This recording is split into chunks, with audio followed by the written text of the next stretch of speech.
공부가 되는 독서 비법. 공부와 독서를 한 번에 잡다.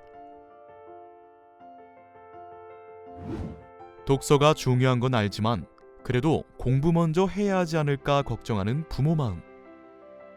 하지만 재미와 학습을 한꺼번에 잡는 똑똑한 독서라면 걱정 없겠죠? 공부가 되는 독서 비법, 똑똑한 독서로 학습 부담 없이 공부가 되는 독서 비법을 알아봅니다.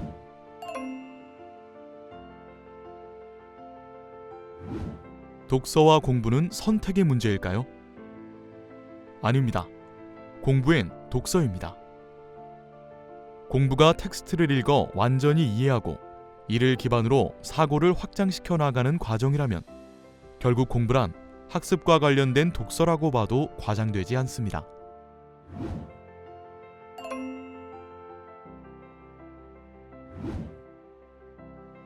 공부나 독서 모두 글이나 자료를 인지적으로 처리하는 과정이기 때문인데요. 그러니 공부를 잘하는 학습력은 독서력과 비례할 수밖에 없습니다.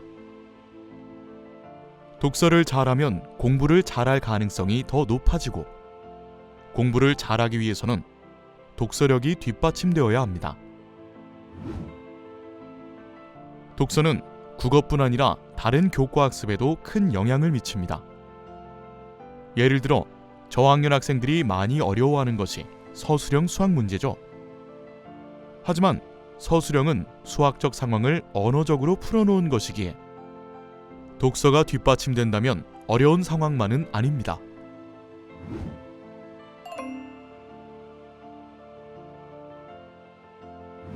그럼 공부가 되는 독서 방법은 뭘까요? 첫째, 알고 있는 것을 활용하며 읽는 활용 읽기가 필요합니다. 둘째, 좋은 책을 선별하듯 좋은 내용도 선별하는 선별 읽기 하세요. 효율적인 학습을 위해서는 교과에서도 중요한 정보를 찾아 핵심 내용을 파악하는 것이 중요합니다. 셋째, 질문하며 읽기를 해보세요. 질문을 하면서 읽으면 집중도가 높아지고 글 내용을 보다 꼼꼼하게 읽을 수 있습니다. 넷째, 읽은 내용을 그냥 흘려보내지 말고 내 것으로 만드세요. 전문가들은 자기화의 방법으로 스스로 주인공이 되어 생각해보는 일을 연습하고 독서 후의 소감, 느낀 점, 의문점 등을 자연스럽게 적는 독서일지 등을 권하고 있습니다.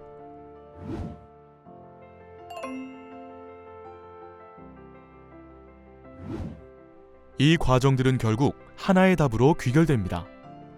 생각을 많이 하는 독서.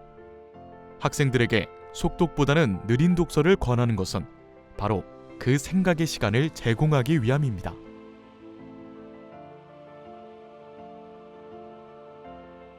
공부를 넘어 4차 산업혁명의 시대 꼭 필요한 창의력에도 독서가 도움이 된다는 사실 누구나 알고 있죠? 지금부터라도 공부가 되는 똑똑한 독서로 독서와 공부 한꺼번에 잡으세요.